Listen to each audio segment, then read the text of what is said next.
So have you ever just been sitting in your car and it's still and you're feeling like a shaking in your engine and you're not driving anywhere? Brian, you've informed me that this is called rough engine idling. And we definitely want to talk a little bit about this because it's probably not good. I mean, for me, I've actually experienced that in an older car and it was kind of scary. Like you don't want to feel your engine shaking or your steering wheel shaking because you don't know what's going on. Yeah. Kind of feels like your car is going to blow.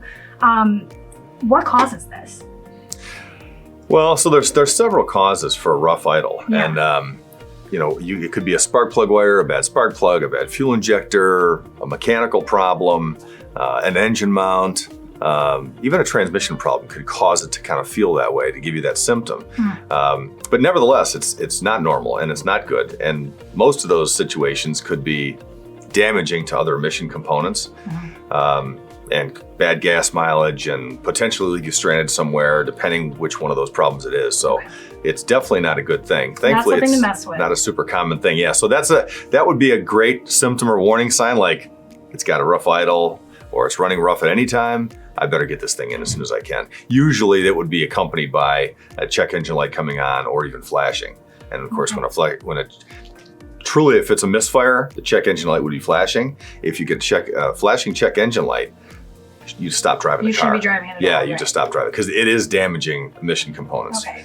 So that doesn't mean get it to the shop and don't drive on at all. Like get into a tow. parking lot, call a tow, Okay. get it into a I think that's facility. good information just to have so you are aware of that. Yeah. So we know some of the causes a little bit. What do you do when someone brings in a car like this? Like what are you looking at first? So the very first thing we'll ask the details of what their experience was, right? Like what exactly was the symptom? Where were you? Was the engine cold? Was it warm? Was it after a long drive? Was it after you put fuel in it? Because you never know, you could have got bad fuel. It's not common, but it has happened. Similar side effects if you got bad Oh fuel, yeah, maybe? Okay. yeah, right. So yeah, we try to get details of what the scenario was when it happened, and that helps us figure that out. And then we'll have to do like level 1 type testing, because we've got to get in and scan it first. You plug the tool in, which everybody thinks, well, that just tells you what's wrong with it. No, it really doesn't. It just points you in the right direction of things you have to check or an area where to check next. And then we'll start doing some pinpoint testing and then figure out what's caused it.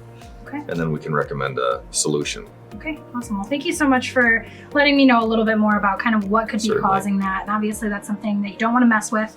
If you are experiencing an idle shaking, you want to make sure that you get it into a shop right away. So get in contact with Weber Automotive and give them a call, schedule an appointment. You just stop by and also explore the website if you're just curious about more topics like this and you want to learn about different things you should be looking for or how to maintenance your vehicle. Make sure you're checking out that website at weberautomotive.com. Thanks so much. Thanks, Alicia.